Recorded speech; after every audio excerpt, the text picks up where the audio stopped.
LibreOffice বেসের এই কথ্য টিউটোরিয়ালে আপনাদের স্বাগত। এই টিউটোরিয়ালে আমরা শিখব একটি ফর্মে তথ্য ঢোকানো এবং পরিবর্তন করা। শেষ টিউটোরিয়ালে আমরা শিখেছি কিভাবে একটি ফর্মে ফর্ম নিয়ন্ত্রক যোগ করা যায়। এবার এই টিউটোরিয়ালে শেখা যাক কিভাবে একটি ফর্ম ব্যবহার করে তথ্য ঢোকানো এবং সেটি পরিবর্তন করা যায়। এটি করার আগে আমাদের ফর্মের সজ্জাতে আরো 3টে পরিবর্তন করা যাক। লিব্রিঅফিস বেস প্রোগ্রাম খোলা না থাকলে প্রথমে সেটিকে খুলুন।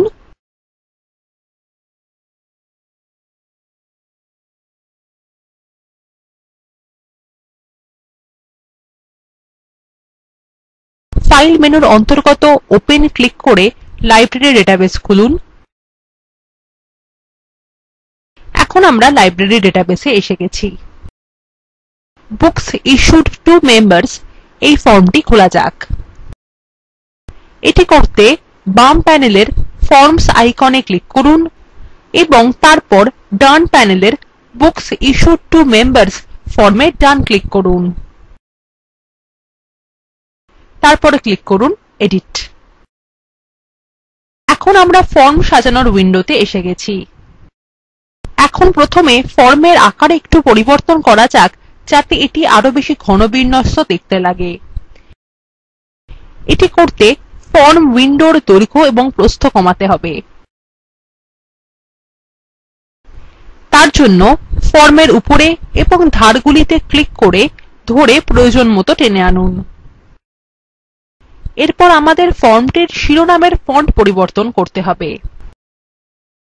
উপরের ফরম্যাটিং টুলবার থেকে ফন্ট পরিবর্তন করে এরিয়াল ব্ল্যাক এবং আকার 12 করুন।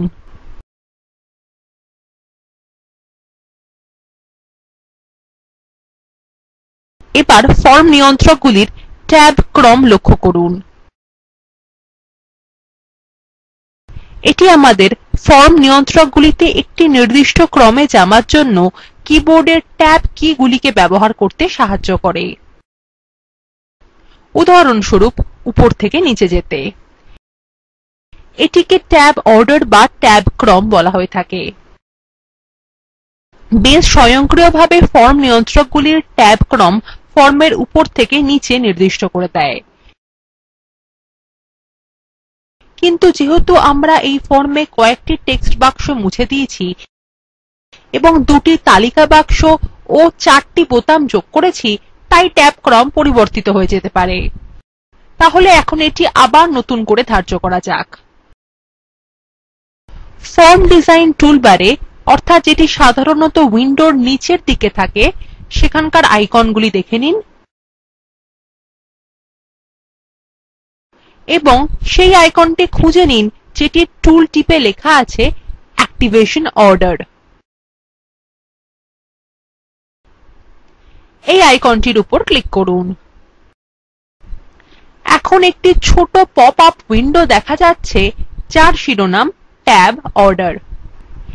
এই ফর্ম নিয়ন্ত্রকগুলি নির্দিষ্ট ক্রমে সাজাতে আমরা হয় এগুলির উপর ক্লিক করে টেনে এনে সঠিক স্থানে এনে বসাবো অথবা আমরা মুভ আপ বা মুভ ডাউন বোতামগুলি ব্যবহার করব। তাহলে ছবির মতো করে এই ট্যাবগুলি সাজিয়ে নেওয়া যাক। এটি হয়ে গেছে।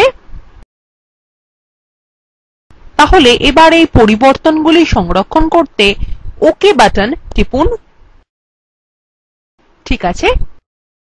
এখন এই ফর্মটি সংরক্ষণ করতে Ctrl এবং S একসাথে টিপুন এবং তারপর ফর্ম উইন্ডোটি বন্ধ করে দিন।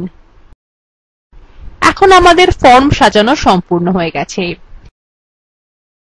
এবার এই ফর্মটি একবার পরীক্ষা করে দেখা যাক। প্রধান বেস উইন্ডোতে বুকস ইস্যুড টু মেম্বার্স ফর্মের উপর ডাবল ক্লিক করে ওটিকে খুলুন।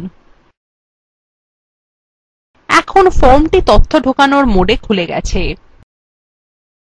লক্ষ্য করুন শিরোনাম হিসাবে দেখাচ্ছে form two track books issued two members এবং এখানে আমরা বুক আইডি ও মেম্বার আইডি এর পরিবর্তে বইয়ের শিরোনাম এবং সদস্যদের নাম দেখতে পাচ্ছি।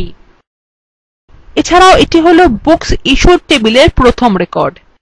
বইয়ের শিরোনাম হিসাবে অ্যান অটোবায়োগ্রাফি উজ্জ্বল হয়ে আছে এবং সদস্যর নাম হিসাবে নিশা শর্মা উজ্জ্বল হয়ে আছে। বাকি ক্ষেত্রগুলিও আমরা এখানে দেখতে পাচ্ছি। এখন নিচের নেভিগেশন টুলবার আইকন ব্যবহার করে আমরা রেকর্ডগুলির মধ্যে যাতায়াত করতে পারি।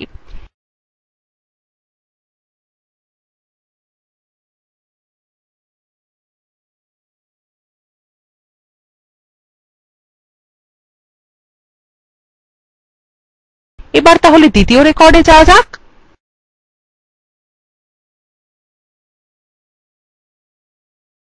ধরা যাক সদস্য জ্যাকব রবিন ম্যাকবেথ বইটি নিয়েছেন এবং ধরা যাক তিনি এখন বইটি ফেরত দিচ্ছেন। তাহলে এই তথ্যটি আমাদের রেকর্ডে পরিবর্তন করা যাক। এর জন্য উদাহরণস্বরূপ ফেরতের আসল তারিখ হিসাবে লেখা যাক ৭/৭/১১ এবং চেকড ইন ক্ষেত্রটি নির্বাচন করুন। এই তথ্যটি সংরক্ষণ করতে এখানের সেভ রেকর্ড বোতামে ক্লিক করুন। দেখুন বোতামটি এখন ধূসর হয়ে গেছে, অর্থাৎ ওটি এখন নিষ্ক্রিয় হয়ে গেছে। কিন্তু আমরা যদি আবার রেকর্ডটি পরিবর্তন করি তাহলে ওটি আবার সক্রিয় হয়ে উঠবে। ঠিক আছে, এখন আনডু চেঞ্জেস বোতামটি পরীক্ষা করা যাক। এর জন্য কনকোয়েস্ট অফ সেলফ বইয়ের শিরোনামে ক্লিক করে এই রেকর্ডটি পরিবর্তন করা যাক। অ্যাকচুয়াল রিটার্ন ডেট ক্ষেত্রে ৫/৭/১১ লিখুন। লক্ষ্য করুন সেভ রেকর্ড বোতাম এবং আনডু চেঞ্জেস বোতাম দুটি এখন ব্যবহারের জন্য সক্রিয় হয়ে গেছে। এবার আনডু চেঞ্জেস বোতামে ক্লিক করুন এবং দেখুন কি হয়। সর্বশেষ করা পরিবর্তনটি এখন আর নেই। লক্ষ্য করুন কনকোয়েস্ট অফ সেলফের পরিবর্তে ম্যাকবেথ আবার উজ্জ্বল হয়ে আছে এবং ফেরতের আসল তারিখ ৭/৭/১১ দেখাচ্ছে। ঠিক আছে, এবার ডিলিট রেকর্ড বোতামে ক্লিক করা যাক। অর্থাৎ এখন আমরা দ্বিতীয় রেকর্ডটি মুছে ফেলতে চাইছি।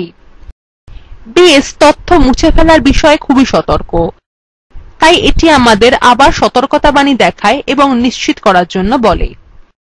তাহলে এবার নিশ্চিত করতে ইয়েস বোতামে ক্লিক করুন। আমরা দেখতে পাচ্ছি রেকর্ডটি স্ক্রিন থেকে মুছে গেছে এবং সেটির স্থানে আমরা এখন পরবর্তী রেকর্ডটিকে দেখতে পাচ্ছি। এবার একটি নতুন রেকর্ড যোগ করতে এই ফর্মের সর্বশেষ বোতাম অর্থাৎ নিউ রেকর্ড ক্লিক করুন। কিছু মান লেখা যাক। যেহেতু ইস্যু আইডি ক্ষেত্রটির মান স্বয়ংক্রিয়ভাবে উৎপন্ন হয় তাই এতে আমরা কিছু লিখব না। ছবিতে যেমন দেখা যাচ্ছে সেই অনুযায়ী তথ্য লিখুন। আপনি যা লিখেছেন সেটি সংরক্ষণ করার জন্য সেভ রেকর্ড বোতামে ক্লিক করুন। তাহলে আমাদের কাজটি এখন হয়ে গেছে। আমরা এই ফর্মে তথ্য ঢুকিয়ে এবং পরিবর্তন করে সেটিকে পরীক্ষা করে দেখে নিয়েছি। এবার আপনাদের জন্য একটি অনুশীলনী রয়েছে। সদস্যদের তথ্য দেখানোর জন্য একটি ফর্ম তৈরি করুন। ফর্মটি দেখতে ঘনবিন্যস্ত করুন, ফন্ট গাঢ় করুন, সেভ এবং নিউ রেকর্ড বোতাম দুটি যোগ করুন। এখানেই লিব্রিঅফিস বেসে ফর্মের তথ্য সংক্রান্ত এই টিউটোরিয়ালটি সমাপ্ত হল।